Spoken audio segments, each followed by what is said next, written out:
ज्यों राम न चाहे तू नच्चो जी, ज्यों राम न चाहे तू नच्चो जी, ज्यों राम न चाहे तू नच्चो जी, ज्यों राम न चाहे तू नच्चो जी, ज्यों राम न चाहे तू नच्चो जी, ज्यों राम न चाहे त्यों ज्यों राम न चाहे त्यों नच्चो जी, ज्यों राम न चाहे त्यों ज्यों राम न चाहे त्यों नच्चो जी, ज्यों राम न चाहे त्यों नच्चो जी, ज्यों राम न चाहे त्यों नच्चो जी, ज्यों राम न चाहे त्यों नच्चो जी, ज्यों राम न चाहे त्यों नच्चो जी, ज्यों राम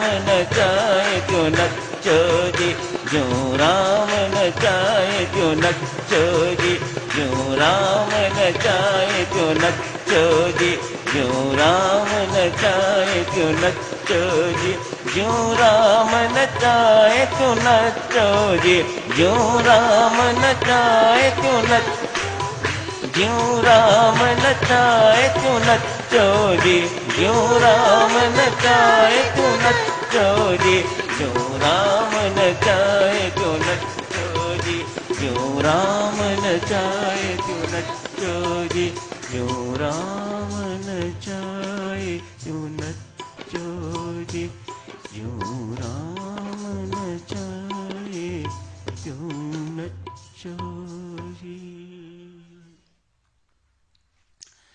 बहुत बहुत धन्यवाद दिव्यो। पूज्यपाद स्वामी जी महाराज ने वंदा विरागी का प्रसंग लिया है। यही स्पष्ट हुआ ना सारे क्षणों, जिसने अपने जीवन में सत्संग का आश्रय लिया, सिमरन का आश्रय लिया, सदाचारी जीवन का आश्रय लिया, परमेश्वर ने उसे वंदनीय बना दिया। लक्ष्मणदास नामक व्यक्ति बाद में माधुदास वंदा वैरागी नाम पड़ गया, वंदनीय बना दिया परमात्मा ने। अपने कर्तव्यों का ईमानदारी से पालन किया, छोटी छोटी बातों में उलझा नहीं, छोटी छोटी बातों को लेके अपनी जिंदगी को बिगाड़ा नहीं, कभी डिप्रेशन में नहीं गया, कभी जीवन में क्रोध नहीं आया, अपने कर्तव्यों का पालन किया है, परमेश्वर के सहारे जीवन व्यतीत किया है। सत्संग यही तो सिखाता है। सत्संग की मुख्य सीख यही है, राम राम जपते जाओ, अपना काम करते जाओ। स्वामी जी महाराज की शिक्षा ही यही है। अपना काम करते जाओ, कर्तव्य कर्म निभाते जाओ ईमानदारी से। सदाचारी नहीं छोड़नी, सदाचरण नहीं छोड़ना, नहीं तो निंदनीय बन जाओगे। वंदनीय बनना चाहते हो तो जीवन सदाचारी ही होना चाहिए, तो परमात्मा आपको, आपके जीवन को वंदनीय अनुकरणीय बना देगा। कभी सोचना नहीं कि इतना कुछ करने के बावजूद भी इसका अंत किस प्रकार का हुआ। कैसे शाही सेना ने दिल्ली में उसे चमटों के साथ नोचा है, उसके शरीर को किस प्रकार की यातनाएं दी हैं। मत सोचना कभी कि परमेश्वर ने इसके साथ न्याय नहीं किया। नहीं, परमेश्वर ने बिल्कुल न्याय किया है। आज इसीलिए स्वामी जी महाराज ने भक्त प्रकाश जैसे प्रसंग में वंदा वैरागी का नाम लिया है।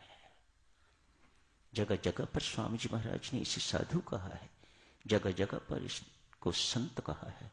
शूरवीर तो था ही था, पर सिमरन ने और सुंदर जीवन ने स्वामी जी महाराज द्वारा इसे साधु एवं संत की उपाधि दिलवा दी। मत सोचिएगा कि सिर्फ स्वामी जी महाराज ने अपनी तरफ से दिया होगा, नहीं, ये संबोधन परमात्मा की तरफ से मिला होगा तो स्वामी जी महाराज ने दिया है। परमात्मा ने इसका साधुत्व स्वीकार किया, इसकी संताई को स्वीकार किया, एक लड़ने वाला होने के बावजूद भी, युद्ध करने वाला व्यक्ति है, राजपूत है, परमेश्वर ने किस मंच पर लाके खड़ा कर दिया? उच्चतम मंच, संत का मंच, साधु का मंच, सर्वश्रेष्ठ डिग्री, जिंदगी की उच्चतम डिग्री प्राप्त कर ली लक्ष्मण दास ने।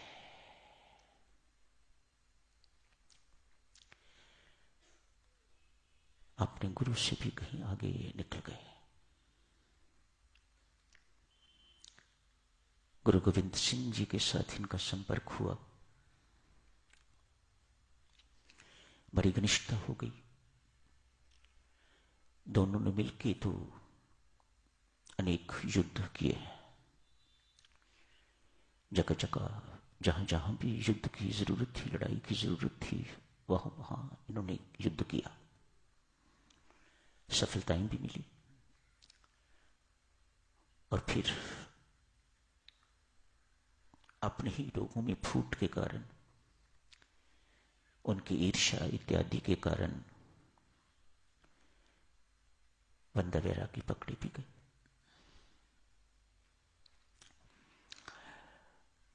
कभी की बात है, साधक सुनो, गुरु गोविंद सिंह जी ने पूछा, बंदा तेरा गुरु कहां है?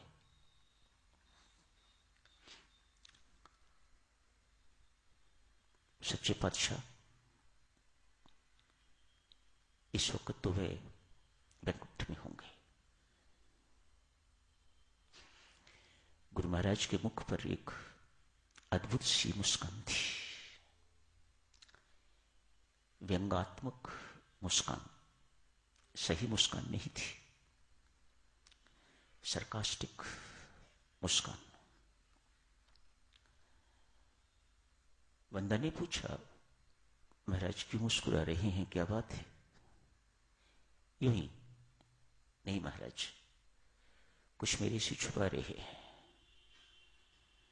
अब सही सही बताइएगा, क्या बात है?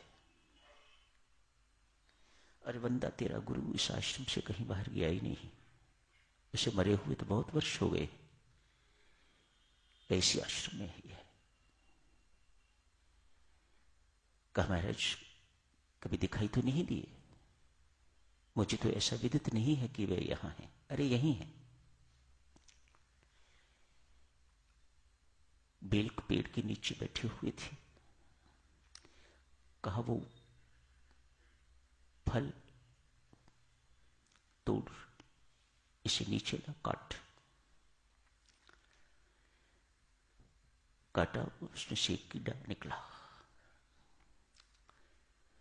गुरु गोविंद सिंह जी कहते हैं, यही तेरा गुरु। पूछा, महाराज क्या कह रहे हैं आप? मेरे गुरु महाराज का अपमान कर रहे हैं। अरे नहीं, ठीक कह रहा हूं। ऐसा क्यों हुआ इनके साथ? इन्हीं से पूछ। गुरु गोविंद सिंह जी कहते हैं, इन्हीं से पूछ, ऐसी हालत क्यों हुई? पूछा, गुरु महाराज इस दुर्गति को कैसे प्राप्त हुए आप? बंदा के गुरु महाराज, मैंने आपसे नामदान लिया हुआ है, आपकी ऐसी दुर्गति क्यों हुई, क्या हुआ है? कहा, माधुदास, उस वक्त अभी बंदा नहीं बना होगा, माधुदास होगा। कहा, माधुदास, इसी पेड़ के नीचे मेरी मृत्यु हुई।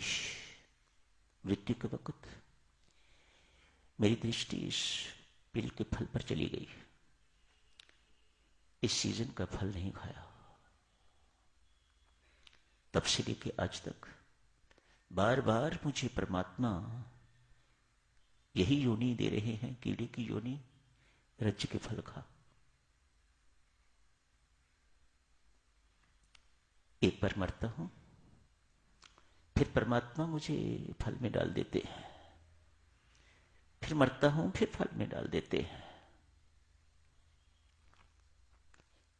कैसी खतरनाक चीज है देवी सज्जनों ये आसक्ति। स्वामी जी महाराज का उपकार देखो, जो आप सबसे, हम सबसे हाथ जोड़ के विनती करते हैं, छोड़ो इन मामूली मामूली छोटी छोटी बातों को, तुच्छ बातों को। देखो क्या हशर हुआ है इस गुरु का। जिसकी आसक्ति परमात्मा से टूट गई, तो उस फल के प्रति आसक्त हुआ, तो परमात्मा ने अनेक योनियां इसी काम में व्यतीत कर दी। ले, जितना मर्जी फल खा। माधुदास, इन गुरु महाराज से कहो मेरी सद्गति करवाएं। मेरा प्रारब्ध कुछ ऐसा ही लिखा होगा कि दुर्गति होगी, और उसके बाद ये सतगुरु महाराज द्वारा तेरा कल्याण होगा।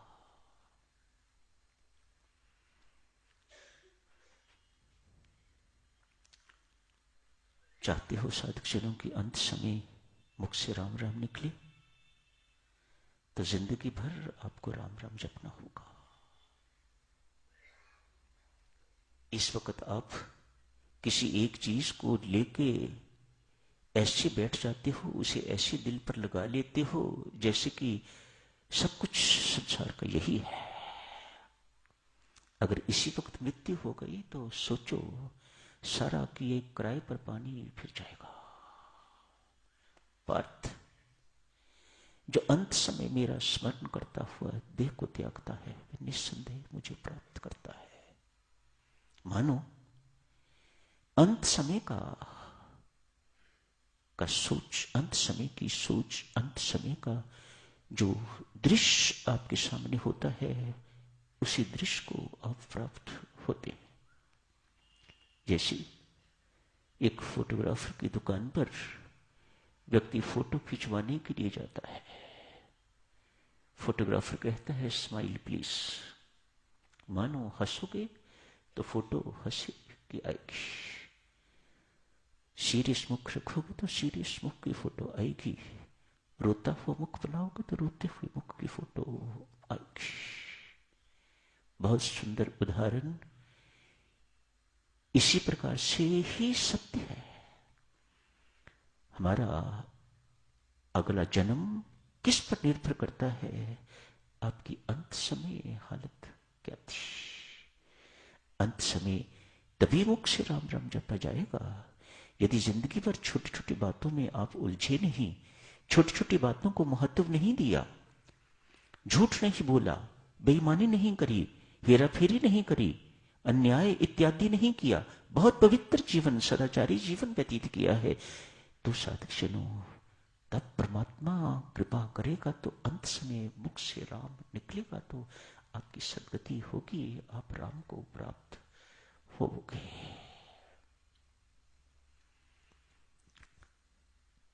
बंदे को परमात्मा ने सत्संगति से, सिमरन से, सेवा से, सेवा अर्थात सदाचारी जीवन, सदाचरण से वंदनीय बना दिया।